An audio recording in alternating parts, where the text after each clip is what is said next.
And look who's just stopped by to tell Chris Brockman about his fantasy team and whether his star players are injured or not. Well, I got an issue Tom because Pelissero I sat Gabe Davis last night NFL because Network. I got the stack with Herbert and Josh Palmer. This you know guy. what I mean? All right. Tom, you get Good it. to see you, Tom. In person. Welcome, boys. Hey, Tommy B. It's great to be here. It's interesting sitting on the other side of this. I've sat there. Yeah, You've been you have sat kind here. enough to have me on that Yes. side. Yeah. Over here, I feel like there's somehow more Have you pressure. never sat here? This chair is definitely lower. Like you are a solid foot above me. Hey, everybody back off. You should go to Pico Are we in Boulevard. Pico? I thought we were down in Negundo. You know what I mean? Not that high. Not that high up, am I? I'm looking up. No, I don't know. I'm below the desk line. That is true. Just sinking sit up in straight, here. Tom. Sinking down. You know, your posture's not my problem. All right. Gotta do more Pilates. What's going on the trade deadline? Anything cooking? Like, when do you think it's going to heat up? Monday? Because it depends on what happens Sunday? Oh, yeah. There's some of that. I think that one of the interesting things, we might have talked about this last week, is so many teams that thought they were going to be good had bad records. Then last weekend, a lot of those teams all won. Yes. So if you're the Patriots, you're the Giants, you're the Vikings, you're the Broncos, you all of a sudden are like, okay, wait, like what sort of spot are we in? And there's teams that are going to be both buyers and sellers at the deadline. Because one of the things you have to take into account is there's teams that don't have a lot of draft capital right now. There might be teams that are right up against the salary cap. That doesn't mean that they can't do anything. It might mean that they have to make multiple moves. You might have to, almost like NBA style, offload something to bring something in. So there's going to be a lot of things that are going on in the coming days here. I would tell you what the question you just asked me is the question a lot of GMs have been asking too, which is anything actually getting done? Because there's a ton of calls. There's some interesting names that are available. Are these deals actually going to get done by the start of next week? We'll find out. But I wouldn't anticipate there's something coming prior to the games. All right, give me a team who is on that sort of razor's edge. They lose, they become sellers on Sunday. Well, I think there's still some of those teams. I think Tennessee already is in sell mode to a certain degree. Obviously, trading Kevin Byard. He probably wasn't in their plans beyond this season anyway. Right. So you bring in, you get a couple of picks. Again, they were another team that didn't have a lot of picks. You bring in a player who maybe can help you in Terrell Edmonds. So we'll see how that ends up working out. I think that, the Broncos are in a spot where they kind of know what they are. They obviously had a lot of picks out the door for both Russell Wilson and Sean Payton. They'd like to get draft capital back. And they're taking on the Chiefs. So let's just say that's a tough But if you hill to beat the climb. Chiefs, are you going and trading somebody? If somehow the Broncos beat the Chiefs, you would feel differently about potentially trading someone away. I would tell you this, as much as there's been a lot of speculation about the Broncos and, making a lot of trades and everybody being available, I'll tell you the prices are still high enough that nothing is imminent at this point. Doesn't mean that nothing gets done, but this is not a fire sale. And I think fire sale, anybody you want for a late round pick swap. This is not that. It's going to take real picks for them to trade away guys who potentially could be part of their core in the future. What about the Giants and Saquon?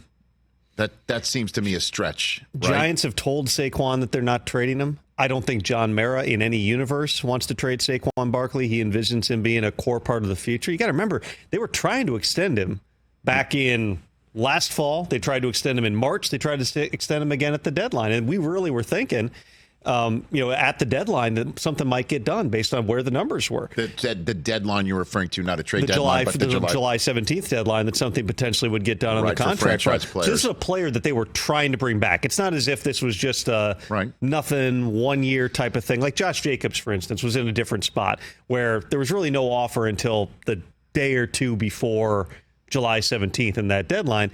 So realistically, is he part of your future? With Saquon, they very much envision him being that. So, I think Derrick Henry is an interesting one that I'm sure we'll be, monitoring here. He didn't practice yesterday, which sent off a flurry of text messages of what exactly is going on. Practicing today in Carolina. Burns, that one would surprise me if the Panthers trade him. Not impossible. They had a massive offer on the table from the Rams last year. And said no. They turned down. He also wants to get paid a lot of money. So they're going to have decisions to make, but they view him as a building block piece. And unless it is the type of offer that they had last year from the Rams, which was 2 first-round picks, 2 future ones, and more, I don't envision him going anywhere. Well, Derrick Henry as well. If Kevin Byard, again, we were with the Titans in London with NFL Network calling that game, and you got no sense at all that this team thought they were on the brink of maybe packing it in at all. Obviously, they were 2-3. They wound up being 2-4 with that loss. Byard is Mr. Tennessee, 5-time captain. He was talking about, because we asked him about his leadership role, and he's the guy that, rookies were going to for, hey, is there a good chef in town? Is there a good body work person in town? Is there a good anything in town? He was kind of the concierge and leader of that locker room, and for them to trade him away is a significant sign in my mind. Could Henry, but you're like, he wasn't part of their plans. Henry's going to be 30 in January, and his contract's up. Right. So, what do you think? I mean, is this finally possibly the moment where they part ways with Henry? And if possible, so, who would be the taker? There have been a bunch of teams that have been poking around on running backs throughout the course of recent months here. I mean, I think that it's obvious, a team like the Ravens that's lost a bunch of backs would be a logical potential fit. Miami has taken some hits at that position, though I don't think Derrick Henry, his running style necessarily is the exact right fit. I mean, that's the thing you got to remember with a Derrick Henry, who is he's like a ball-dominant NBA player, right? Where if you were going to bring in Derrick Henry, you need to run his style of offense. You need to get him the ball a lot. You're not going to just run, the Kyle Shanahan, Sean McVay style of offense with that player. It's got to be downhill, power running, and you better be prepared to run a certain style. That's a hard thing to do midstream. Having said that, he's a pretty unique player, and positionally, running back is one of the easier positions to plug and play because there's only so many running plays. Wide receiver, obviously quarterback is going to be harder than anything, but wide receiver is one of the hardest ones too because there's a million different routes. There's all kinds of different concepts, getting the rhythm and timing and tempo with the quarterback. Running back, okay, we're going to run zone right, zone left, inside zone. Sure. We're going to run power. We're going to run gap. There's not that much that you really have to do. So is it possible? Yeah, it's possible, and that's one of the names certainly to monitor here. What about D-Hop? That one I have not heard as much. Okay. Again, certainly possible. Anytime you've got players who are older players, if you're 28, 29, 30, and you're either on a one-year contract or you're in a contract, you're in Byard's case, he was essentially in a contract year because he had a big number in 2024, took a pay cut this season, probably wasn't going to be back with the team. Those are the guys who most often profile as the players who get traded this time of year because the price isn't going to be that high. Teams are getting like a one-year rental type situation, or a half-year rental type situation. You have those outliers, though, which are like the Christian McCaffrey deal, where a very unique opportunity for a guy who's still young, he's had some injury issues, but when he's on the field, he's really, really good. Those ones are harder because of the level of capital that's involved in the trade. Could something along those lines happen? It's certainly possible, but I would not say that people within the league are anticipating that level of blockbuster right now. Let me give you one more wide receiver name here. Tom Pelissero, NFL Network, NFL Media Group, here on the Rich Eisen Show in his usual Friday spot, kind enough to be here in person this time around. And clearly, if they fall to 3-5, that might be a situation to make this more likely or possible. What about Davante Adams with the Raiders? Is that just a non-starter? What do you think here? I would say this on Davante Adams. He has made abundantly clear publicly his frustration with the offense. There are reasons to be frustrated with a Raiders offense that's averaging 16 points per game when you've got Davante Adams and you have Josh Jacobs in the backfield. You have Hunter Renfrow, who's really not playing at all, and he's been the subject of trade talks for a while now. You have to ask yourself, if you're the Raiders and you trade Davante Adams, what is your end goal? Because essentially then you're saying we're finished for 2023 after you already in 2022 went 7-10, coming off a 2021 playoff season. You're a head coach in Josh McDaniels, who I think it's fair to say there's some level of pressure right now to get this thing turned the right direction. If you trade a Hall of Fame caliber receiver right now, that's going to be a difficult one to explain to your fan base, to your locker room, probably most important, your owner, in terms of what exactly is the plan here. Well, you'd have to clear with Mark Davis, don't you think? I mean, if you're Mark Davis, if somebody Davante Adams, of course you don't want to trade him. Why would anybody want to trade this guy? And the question is, though, is what? And I'm slated to speak with him later on Zoom for Westwood One's Monday Night Football coverage.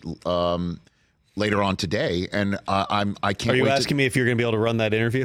No, that's not what I'm asking about. I'm just mentioning that because I'm excited to talk with him because I think the world of him. I think he is A++. I think he's going to have a jacket. He's going to have a bust. He's going to have a ring. He's going to all that stuff. The question is the championship ring. That's the question. And why would you want to trade him? You don't want to trade him. But if it's not working out and he's not happy about the way it is working out, then you should do your due diligence and get him to a spot where he's happy, where he can get that championship ring, and somebody would be able, to make it worth your while, like a Godfather offer. That is precisely the conundrum, because the Raiders have gotten calls about Davante Adams, among others. I'd call for him. To this point, they have not been willing to move him, and they've made clear to Davante Adams that they are not going to trade him. We still have 4 days till the trade deadline. The Raiders are in a really unique spot. Remember, that's the Monday night game. Yeah. The trade deadline 4 Eastern comes about 15 hours after they're going to be walking off the field. Yeah. It comes up really fast. So you're talking about, instantaneous types of decisions. Obviously, there have been a lot of discussions like every team has about, okay, what are the different possibilities here? Yes. But everybody else plays Sunday. So then you've got, you've at least got the day to make calls and things. It's harder for the Raiders to say, well, this game's going to be our guide, because they're going to wake up the next morning. It's going to be like, we got to do something now if we're going to do it at all. To this point, they've had no willingness, no interest in trading Davante Adams. Could potentially things evolve in the coming days here? I don't think you can rule anything out. All right. So Kyler Murray has no injury designation. And so I feel like this is like a few good men. If Santiago was ordered not to be touched, then why does he be transferred off the base? I saw that movie after my segment with you guys, too. I forgot Shane by everyone on Instagram. Off the base. So if he has no injury designation, are we going to see him Sunday or what? We'll see what they actually list him as. My guess is they list him as questionable. The final injury report will come out today. Okay. He's very close, is what I've been told. He's very close. They're saying he has no physical restrictions. Jonathan Gannon was talking about how good he's looked in practice. Yeah. The question is just, is he going to be functioning at a high enough level? It's a lot of rust that you're going out there with. It's a new system. The Ravens are in town. You would like to continue to build more reps. You would also be thinking, too, how are they dividing reps in practice between him and Josh Dobbs? Is he getting the full first-team reps he normally would? You would anticipate not, unless they've managed to keep this abundantly quiet, and he's actually starting this week. So there's a lot of different moving parts. I would say this. There was a sense in the league, going back to the offseason, that we were not going to see Kyler Murray all year. That whether it was either the Cardinals' decision or whether it was Kyler Murray's decision of just, hey, this team sucks, I don't want to be out there. Right. Yet here we are, it's not in the end of October, and we are on the precipice of seeing Kyler Murray on the field. My understanding is the Cardinals want to get a true evaluation here. It's about Kyler for them. Obviously, it's about Kyler for the rest of the league. One way or another, you're hoping that he plays really well, and either he's your franchise quarterback or you can get something really good in a league where there's not enough quarterbacks, and you're probably going to have a really high draft pick here. Everything I've heard, for all the stuff that's been said about Kyler, and there's plenty of fair criticism of Kyler in terms of questioning just kind of the overall approach and everything, it goes back to when he was at Oklahoma and just his personality and the way that some teams took that in terms of, can we see this guy being a franchise quarterback? Yeah. But everything I have heard from Arizona, going all the way back to the offseason, back to training camp, has been A+ on Kyler. In terms of, even though he knew he wasn't playing, he's in every meeting, he's engaged, he's learning.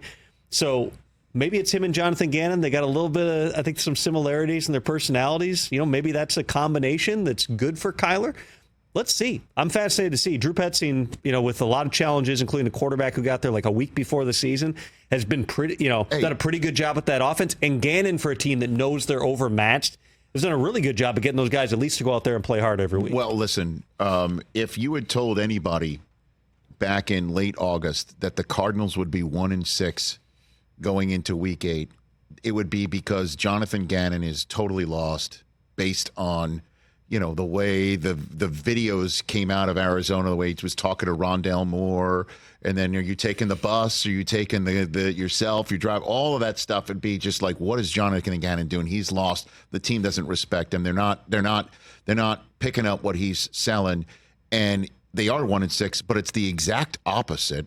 They've been in every game. They've been dynamic. Josh Dobbs being brought in, that's a clear sign that they're tanking.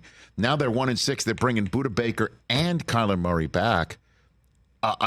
couldn't have been more wrong about the Arizona Cardinals, with the exception of their record, which is what I assumed they would be based on everything else that they've put out there between, February and August. You can see, like, go back to, let's say the Urban Meyer year in Jacksonville. And there was a lot of other things going on there, obviously. But you would watch their games and you would go, oh, my God, this is awful. Right. Like, this is unwatchable. They were horrible on offense. It didn't look like guys always were playing hard. You watch the Cardinals, and even though they're 1-6, every game you're like, they're in this. No doubt. They've got a shot here. Dobbs has been fun to watch. He's good. He's good. Him and Petsing were together in Cleveland. They had a really good relationship. That's part of why they made the trade. They just, Colt McCoy didn't have a very good camp. Clayton Tune, maybe he's a guy down the line. He's just not ready at this point. So it was, okay, let's go out and get a guy who at least knows the system, can plug and play quickly. Dobbs is like one of the best dudes in the NFL, too. So everybody immediately kind of rallies around him. And, I mean, they got a few veterans on that team. They got their challenges. Zach Ertz just went on IR. James Conner's on IR. But week in, week out, you watch them, and you don't know the names on the back of the jerseys, but you watch the team, and you go, like, these guys are at least giving it their all here. And so Brock Purdy gets concussed at the end of the Monday night game. It looks like it's going to be Sam Darnold. Is there some unwritten change, unannounced change, as to the way the NFL is handling concussions, where you get concussed in 1 week, you are out for the next week? There's still a protocol to go through, but there does appear to be no chance of any player coming back the very next week after they've been put into the concussion protocol. There have been a few this year of guys who have been in the protocol and come back and played the following week. It's definitely a lower percentage than we've probably seen in years past. Brock Purdy was limited yesterday, which means he's already, I believe, at the fourth step in the concussion protocol. So there's a chance. We'll see what he does today. You need to get him to full participation, then get him out there. I think that more than anything, we sit back and look at this, and a lot of teams sit back and look at this and say, is it worth it? Is it worth it to put the guy out the week after? Because of, Tua last year, even though obviously the Dolphins, there was an investigation and it was a back injury and all those things. But we on the outside look at it and just say it put him, he ended up in a difficult position. Yeah, say the least. You have, other situations. Kenny Pickett last year had 2 concussions in a very short period of time. I think that more than anything, there is a protocol. Everything has to go. An independent neurologist has to clear you. This is not team doctors willy-nilly making competitive decisions. But at some point, it's okay, yeah, you're cleared, but do we really want to do it? Because if you get 2 concussions in a very short period of time, 6-7 days apart, we know you're missing a month. At that point now, you are missing a long period of time, and it can be dangerous for you. Again, I would fully anticipate Brock Purdy is going to push to do everything that he can. The doctors are going to do the right thing, and the 49ers are going to have to make decisions. And if Brock Purdy ends up out there on Sunday against the Bengals, which, as you mentioned, would be a relatively rare occurrence here, it's because every single box got checked. With Purdy, too, it's a shorter week because it happened on Monday Night Football. You go back and you watch the play where my understanding is it was believed to happen on the first of the 2 consecutive sneaks. Right. He had the overhead angle. Jordan Hicks comes in. Oh, my goodness. I don't think it's a dirty play. It's just the reality of, we talk about the tush, push, brotherly shove, whatever. It's like, well, there's times, though, where that can be a dangerous play, and he gets, torpedoed in the head. Yeah. Throws 2 interceptions after that, uncharacteristic mistakes, doesn't feel well after the game, and ends up in the concussion protocol.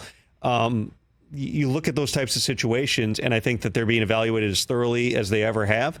And you just want to make sure that you're not putting somebody in a position where, forget about the competitive stuff, because you are losing the guy. If the guy has 2 concussions back to back, that's a month. Generally speaking, that's an IR type situation, but it's also long-term health of Brock Purdy, long-term stability at the quarterback position. Is it the right thing for us to put him out there? Those will all be conversations they have this week, and the conversations don't even have a chance to take place if the independent doctor doesn't clear. Right, and this is why you traded Trey Lance away, because you believe Darnold is the man of the moment in these types of situations. You beat him out. And I fully expect to see Darnold out there, and I expect him to perform well. That's what my expectation level is, because that's just the way, I think things work there in San Francisco. Well, and if Sam Darnold comes out and they beat the Bengals with him at quarterback, he's going there, Chris. You're going to have your overreaction segment on Monday. I watched the show. You're going to have a lot of fun with that. I already have it typed out. It's already in my document. This guy over First there. one. Ready to Listen, go. Brock Purdy's played at an off the charts level. Forget Yes. being the Mr. Irrelevant last pick in the draft. Just as a quarterback, he's played unbelievably. So it's not fair to him to say you miss a game. Of course. And now we should be talking about someone else. But don't think that somewhere in the back of his head, there's not hey, I got to do everything to be out there, because it's just like, for years with Brett Favre in Green Bay. He got the job because Don Majkowski got knocked out of a game in 1992. And Favre, who had been at the Falcons in 91, he goes to Green Bay. It's week 4, I think. And nobody's, thinking about him, even though they gave up a first-round pick to get him. And Majkowski gets knocked out. Favre goes in. Everybody talked about Favre played, 270 consecutive games, whatever it was. One of the driving forces through his entire career was, if I miss this game, somebody might do the same thing to me. If I miss a snap, somebody else is coming in. And that's where he played with a broken thumb, and he played through all kinds of different ailments. What happens in 2007, they're in the midst of a run to the NFC Championship game. He gets knocked out of a game in Dallas. Aaron Rodgers comes in, looks pretty good for 2.5 quarters, and they moved on from him after the season. There is something to it. This isn't an ankle. This isn't an ACL. Right. Brock Purdy can't push through this. But the psychology of these guys, especially the ones who didn't have an opportunity, and they got it for a reason. In Brock Purdy's case, because multiple quarterbacks got hurt. Right. Those guys want to find a way to be on the field. It's just the reality of how the NFL works. And Burrow is 100% in the 90 seconds we have left. He says he's 100%. It certainly seems like it. I mean, that was the best he had looked, and the best he said he's felt going into the bye. A calf's not going to heal with 1 week off. You really need a month. But he tried it for a month in camp and then did it again. So it's going to be a thing that he's going to be going through the rest of the season. But he is in better shape than he's been throughout this entire time. Fantastic. All right. So are you in studio on Sunday, too? I'll be with you. All right. Just saw Andy Gregg. Sounds like he's got some fun stuff planned. Okay. We got some ideas. Yeah, apparently it's like a 20th anniversary celebration, because we're not on the air the actual 20th anniversary celebration weekend. It's the Dolphins and Chiefs. And somehow I'm here. I've been here for, 7 of them? So I'm excited.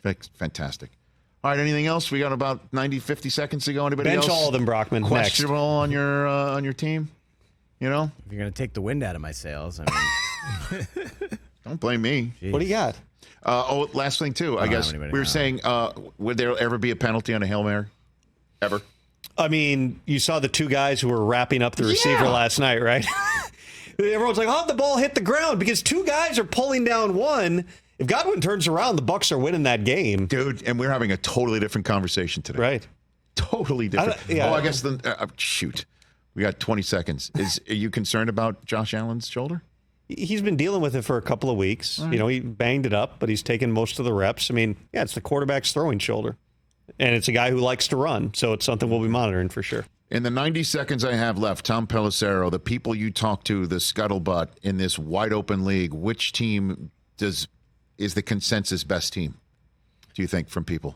That is a fantastic question. Thank you. I mean, I think that the teams, let's say this, just from a coach's perspective, the hardest teams to match up with. Yes. Miami is probably number one. Okay. Just because no one, what do you do with Tyreek Hill? Correct. Just like matching up with that speed is virtually impossible. The quarterback that everyone still doesn't want to see is Mahomes, and will be for another decade here. Right. In terms of, defensively, I would say there is a lot of talk about what Cleveland's doing. I mean, historic numbers defensively right now. They're in a weird spot, to say the least, because of their quarterback situation that's been ongoing here. But the number of things Jim Schwartz throws at you, the way they've taken on the attitude of that, on that side of the ball, it would be them. So there's no consensus team, huh? I think that's one of the themes of the season. I don't think that there is that team that everyone's looking at and just saying they're totally unstoppable, because I think that everybody has looked bad at times. Miami had a bad game in Buffalo. Kansas City's offense so far this season, I don't think, has lit the world on fire. Niners have lost 2 in a row. Adding more receivers. Niners have lost a couple. The Eagles, lost a game in there as well. All those things combined, I think, have stopped you from having that clear favorite. I mean, it's part of the fun of it. Catch the Rich Eisen Show every single day on the Roku channel, 12 to 3 Eastern, for free.